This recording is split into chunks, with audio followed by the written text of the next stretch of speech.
It's 1913. You're driving along in your brand new Ford Model T. The roof is down, the sun is out, life is good, but you're running out of gas. Luckily, the world's first gas station just opened up around the corner, so you pull in and fill up your car in seconds. This was a brand new concept at the time, and it planted a seed that would go on to change the world. The car market exploded, and soon more than 150,000 gas stations had been built all across the country, giving people the freedom to travel like never before. Since then, gas stations went from being dangerous fire hazards at the side of the street to ultra-efficient pit stops, pumping out 3 billion gallons of fuel around the world every day. We modeled the entire thing to show you the hidden engineering behind gas stations, the 100-year quest to master them, and the incredible mechanisms that make them work. In order to understand how gas stations work today, we need to go back to a time before they even existed. Most people didn't have cars yet, but kerosene was being widely used to power lamps and stoves. To get it, you'd go to a hardware store where an employee would pour it straight into a can and sell it to you. When cars started coming along, the kerosene would go from the store into a can, and the customer would pour it into their car using a funnel. This was slow and dangerous, and so there needed to be a safer and more efficient way to pour kerosene. That's when American inventor Sylvanus Bowser came up with the fuel pump. This was a hand-driven mechanism that squeezed kerosene from its container through a one-way valve and out of a nozzle on top. One full crank would dispense exactly 1 gallon of fuel. Soon, these pumps started being placed on city streets, allowing cars to be filled up conveniently by an attendant. But customers had no idea if they were actually getting all of the fuel they paid for. And so, a few years later, the visible fuel pump was invented. The attendant would first pump the fuel into a glass tank on top of the pump, measuring it to an exact amount. Then, by opening a valve, gravity would drain all of the fuel into the customer's car. These small curbside gas pumps worked well in the early days, when in 1900 there were only 8,000 cars in the whole US. But just 12 years later, that number increased to 1.2 million, and suddenly, cars were everywhere. Traffic jams started building up around every pump, and the small 50-gallon tanks couldn't cope with the demand. Worst of all, having all of the fuel stored above ground meant that things could go catastrophically wrong. And so, in 1913, the Gulf Oil Company opened up the first dedicated fueling station in Pittsburgh. Instead of a single pump, they placed a much larger storage tank underground and connected it to 6 pumps, allowing multiple cars to fill up at the same time. On its first day, it sold just 30 gallons of kerosene, but the word quickly spread, and by the end of the week, it was already selling 350 gallons per day for around 27 cents per gallon. Similar gas stations started opening up all over the country, and the car became the ultimate key to freedom. But by the 1920s, most cars had switched from kerosene to gasoline, since it burned more easily and was more efficient. But this caused a new problem: vapor. Kerosene had a flash point of 38 degrees, meaning that it wouldn't emit flammable vapor until it reached that temperature. But for gasoline, the flash point was negative 40 degrees, and so it was constantly emitting flammable vapor into the air.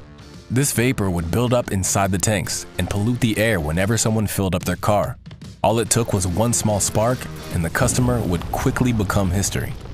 To learn about your own history, you can use MyHeritage, an online genealogy service that allows you to test your DNA, discover your family origins, and build your own family tree. With their Instant Discoveries feature and over 33 billion historical records, you can uncover incredible stories and piece together your own family tree. We came across James Higgins Lang, born in the late 1800s. He was a professional footballer, and like so many young men of his time, enlisted to fight in World War I. He tragically died in France during the Battle of Arras in 1917, just shy of his 20th birthday. Amazingly, both of his 2 older brothers also served. They came from a family of coal miners. Andrew, who was wounded in action, served with the Argyll and Sutherland Highlanders, 7th Battalion, a regiment known for its courage and sacrifice. Using MyHeritage's smart matches and record matches, even more family members showed up, just waiting to be discovered.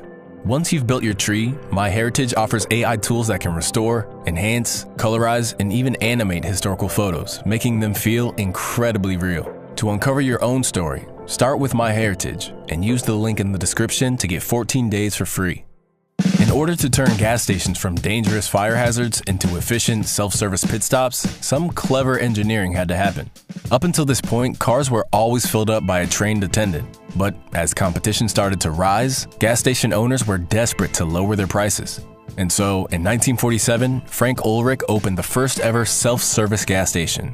By getting rid of the need for an employee, he was able to lower the cost of gas from 23 cents per gallon to just 18 cents per gallon, drastically undercutting the competition around him.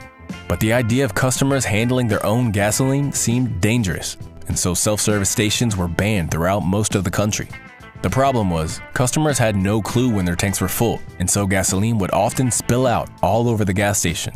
That's when engineers came up with the automatic shutoff valve. This was a simple mechanical float placed inside the nozzle that would rise and shut off the flow of fuel once the car was full. But deep underground, there was still one huge problem. Inside the huge storage tanks, gasoline vapor would build up, forming a layer of flammable gas. When it came time to refill the tanks, the vapor would get pushed out into the atmosphere, creating an almighty fire hazard. On top of that, the steel tanks would corrode over time, leaking gasoline into the surrounding soil. Nowadays, these underground gas tanks are made from fiberglass, and they have dozens of hidden engineering details that all go into making them safe.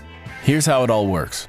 When a truck comes to refill the tanks every few days, it connects to a valve on the surface and gasoline starts flowing into the tanks. As the level within the tank reaches around 95%, a flapper valve flips up and stops the flow of fuel, making sure it can never be overfilled. To take care of the vapor, the truck connects to a second valve at the top of the tank. As the gasoline is pumped from the truck into the tank, the vapor exits through this secondary valve and gets pushed back into the truck. That vapor is then returned to the processing plant, cooled down, and turned back into usable fuel.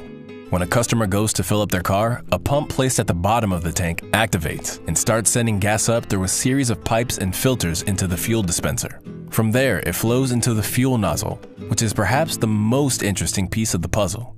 Back in the day, this would have been a simple valve releasing gas into the car. Now, it's a mechanical work of art that makes it impossible to overfill a car. As the fuel enters the nozzle, it pushes its way through a narrow opening. Small holes around the opening lead down a thin pipe to a small opening at the tip of the nozzle. As the fuel flows, a low pressure region forms here thanks to the Venturi effect. Because of this, air starts being sucked in through the narrow pipe and into the opening, where it mixes with the gasoline. Another tube, also connected to the narrow opening, leads to a small compartment containing a sealed membrane. This is where the magic happens. When the lever gets pressed, it pivots around here and opens up a valve, allowing fuel to pass through. But the only thing holding this part in place is a set of ball bearings. When your car is full, the fuel covers the hole at the top of the nozzle. This cuts off the flow of air being sucked into the system, and so the only other path to get more air is through the other tube. But it's completely sealed, and so this negative pressure sucks the air out of the sealed compartment, creating a vacuum and lifting up the membrane. The ball bearings are now free to drop, causing the whole lever system to fall, closing the valve and cutting off the flow of fuel. After the 70s, cars became more efficient and required less trips to fill up, and so the number of gas stations started to decline. But thanks to 100 years of engineering, gas stations became safe and mundane. Thanks to MyHeritage for supporting this video. Get 14 days for free using the link below. Thank you very much for watching, and I'll see you in the next video.